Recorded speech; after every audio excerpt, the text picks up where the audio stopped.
You're watching South Asia Newsline, and at the top stories we are tracking for you on Monday, the 2nd of February. India's budget targets infrastructure, manufacturing push, experts hail move. Pakistan says 145 militants killed after deadly waves of attacks in Balochistan. And law and order AI misuse major concerns ahead of Bangladesh election.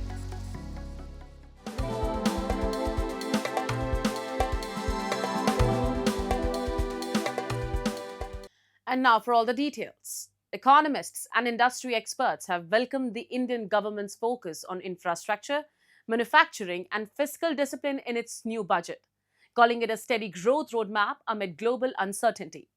We have a report. India's Finance Minister Nirmala Sitharaman on Sunday unveiled a $583 billion budget for the 2026-27 financial year, prioritizing infrastructure, defense and domestic manufacturing to sustain growth amid global trade tensions, while avoiding populist measures. Experts say the budget signals continuity and resilience as India manages the impact of U.S. tariffs over Russian oil imports. The government projects GDP growth of 6.8% to 7.2% next year, still among the fastest globally. The budget allocates a record $133 billion for infrastructure and $85 billion for defense, while boosting 7 strategic manufacturing sectors, artificial intelligence and data centers.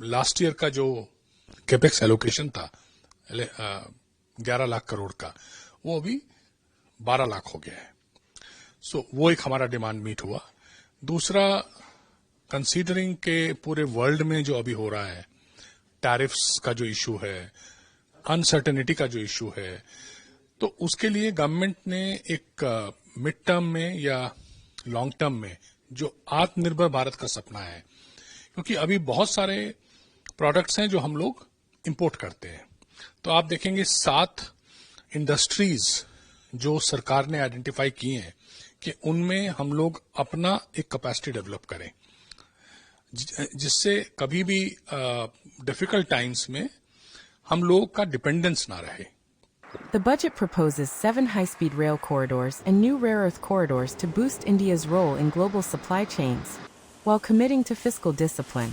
Analysts say the focus on self-reliance, strategic sectors and stability positions India to withstand global shocks and sustain long-term growth.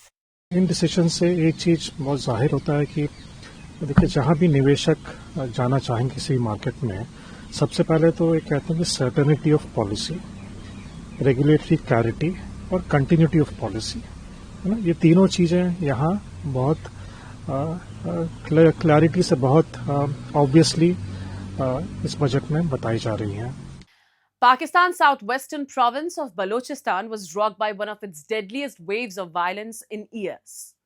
Authorities say security forces killed 145 militants after coordinated gun and bomb attacks left dozens dead across the region. Give a report. Pakistani security forces say they have killed 145 militants during a 40-hour-long counter-operation following a series of coordinated attacks across Balochistan. According to provincial authorities, militants launched gunfire and bomb attacks in Quetta, Gwadar and various nearby districts as part of what they called Operation Harif, targeting security installations, banks and public infrastructure. Balochistan Chief Minister Sarfraz Bugti said intelligence agencies had reports of the imminent operation and security forces began protective measures a day earlier. Despite this, militants managed to strike multiple locations. So far, 145 dead bodies जो हैं वो हमारे पास हैं.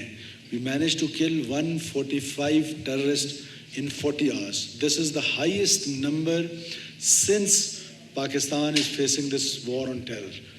कि इतने कम अरसे में इतने दहशतगर्द जो हैं वो मारे गए हैं उस पर कोई क्रिटिसिज्म कर रही है हमारे 17 लॉ एनफोर्समेंट के जो लोग थे जिसमें पुलिस और एफसी शामिल हैं और एक हमारे जो नेवी का एहलकार ये इन लोगों की शहादतें हुई हैं और सिविलियन हमारी जो कैजुअल्टीज हैं वो 31 हैं और इसमें कुछ लोग जख्मी भी हैं The banned separatist group BLA, the Baloch Liberation Army, claimed responsibility for the attacks, saying it launched the coordinated operation called Harif or Black Storm.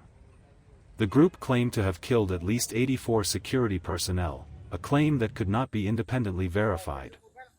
In Quetta, the aftermath of the violence was visible in burnt vehicles, bullet marks on buildings and sealed-off streets. जो है ना 2:30 बजे बेले वालों ने आया हमारे साथ खिड़की मिड़की छोड़ के अंदर घुस गया फिर हम लोगों को मार के इधर मार दिया सर भी मार दिया फिर हम लोगों को वर्दी भी उतार बोला वर्दी उतार के निकलो फिर हम लोगों ने वर्दी उतार के फिर हम लोगों को बैंक से निकाल दिया इन लोगों ने कल आया था महंगे लूट लिया आज हालत शुक्र है सही है कुछ भी नहीं आवाजा माजा कुछ भी नहीं है कुछ भी नहीं बता रहे लोग ये हालात खराब है सही लेकिन सही जा रहा है. Balochistan, Pakistan's largest and poorest province, has faced a decades-long insurgency by ethnic Baloch separatists seeking greater autonomy and a larger share of natural resources. Pakistan's Defense Minister Khawaja Asif said 2 recent attacks also involved female perpetrators and that militants were increasingly targeting civilians and laborers. The military said security forces repelled attempts to seize cities or strategic sites, blaming Indian-sponsored militants. However, India has rejected the allegation, with Foreign Ministry spokesperson Ranveer Jaiswal calling it baseless and urging Pakistan to address the region's long-standing internal grievances. Meanwhile, a leading Kashmiri-based activist has accused Pakistan of using proxy narratives to shift the blame for terrorism onto local Kashmiris and hide its own role. He warned that Pakistan is increasingly relying on sleeper cells and proxy groups to maintain plausible deniability at the global level. A report. Junaid Qureshi, director of the European Foundation for South Asian Studies, EFSAS, said Pakistan has long attempted to destabilize Kashmir by shifting blame for terrorism onto local Kashmiris through proxy narratives. Citing attacks, including the Red Fort blast in Delhi, he said these efforts aim to conceal Pakistan's role as a state sponsor of terror. Qureshi added that Pakistan increasingly uses proxies to maintain plausible deniability at international forums, and warned that such tactics are evolving, including the exploitation of vulnerable groups and drug networks. You know, there is a narrative being created because Pakistan has been exposed many times on the international platform within the region that Pakistan is a sponsor of terrorism. And now what they are trying to do is they are trying to, with the help of their proxies, Pakistani proxies, they are trying to involve local Kashmiris into this, into terrorism, so that they have this plausible deniability that it is the Kashmiris who are doing this, it's not us. But we all know where the money comes from, where the training comes from. Of course, it is now much more digitalized. But at the same sense, you know, what also must be looked into is the drug issue in Kashmir. Look, I've always said drug, apart from being a menace in society, but drug in this particular region, in a conflict zone, has also another usage. Qureshi said he too has received a direct death threat from the Resistance Front, a terror outfit linked to Pakistan-based Lashkar-e-Taiba, but he said such threats would not silence him. He warned that banned groups re-emerge under new names and said digitally trained sleeper cells now pose a bigger threat than traditional infiltration. Moving on. Bangladesh is preparing for a crucial parliamentary election on February 12th amid hopes for a peaceful process and concerns over law and order. Foreign Affairs Advisor in the Bangladesh interim government, Mohammad Tawheed Hussain, said that the upcoming election is significant, particularly for nearly 40 million voters who have never cast their vote in a general election. Hussain acknowledged that the isolated incidents of violence are possible, but insisted that the overall process must remain peaceful. He called on the Election Commission and law enforcement agencies to take swift action against any disturbances. Hussain added that the interim government has worked within limited time to prepare for the polls and expressed hope for an outcome that raises faith in democracy.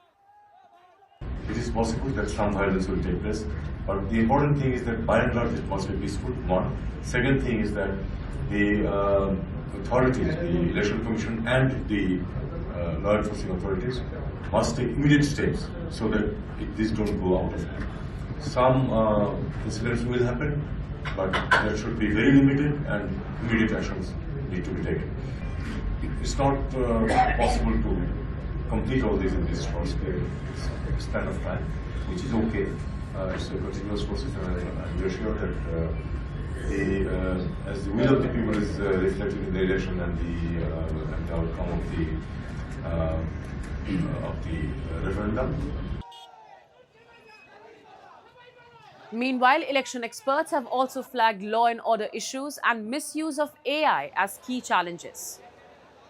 Jasmine Tully, former additional secretary of the Bangladesh Election Commission, warned that AI-generated social media content could influence both the parliamentary polls and the constitutional referendum.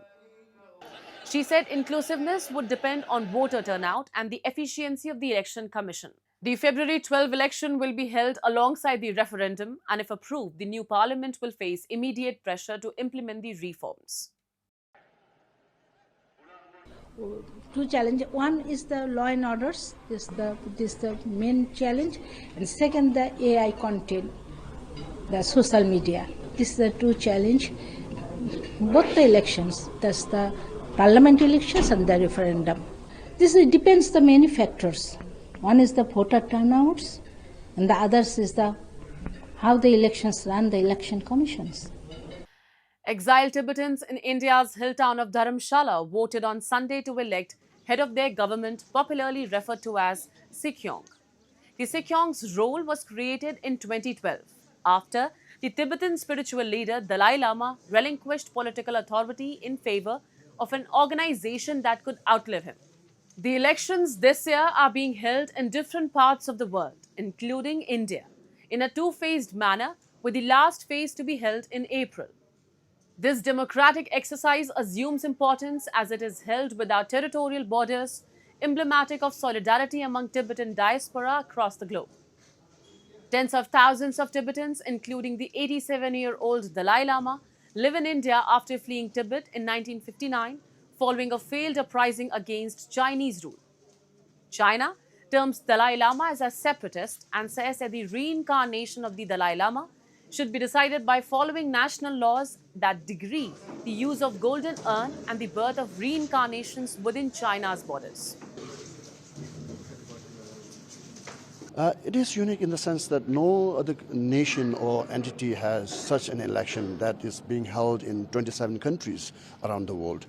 And this is election not just for the governance of administration, but it's more about electing leadership for leading cause that is for freedom of Tibet.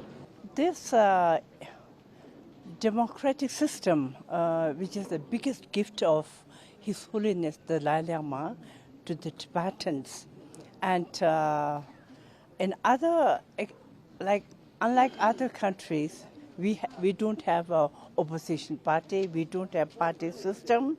It's purely based on the province and the president. Moving on, one of Nepal's longest Hindu fasting rituals, the month-long Madhav Narayan Vrat, concluded in Bhaktapur with traditional rolling on ground and ritual bathing ceremonies. Observed during the lunar month of Magh, the ritual is dedicated to Madhav Narayan, a form of Lord Vishnu, worshipped through rigorous fasting and prayer. Each day, devotees wake before sunrise, take a holy dip in the river, and remain motionless in the cold water until priests complete chanting sacred hymns. Devotees observing the fast follow strict rules, including walking barefoot, refusing certain foods and oils, and following a disciplined routine. The ceremony culminates with ritual bathing, followed by a symbolic rolling on the ground toward the river, witnessed by thousands of worshippers.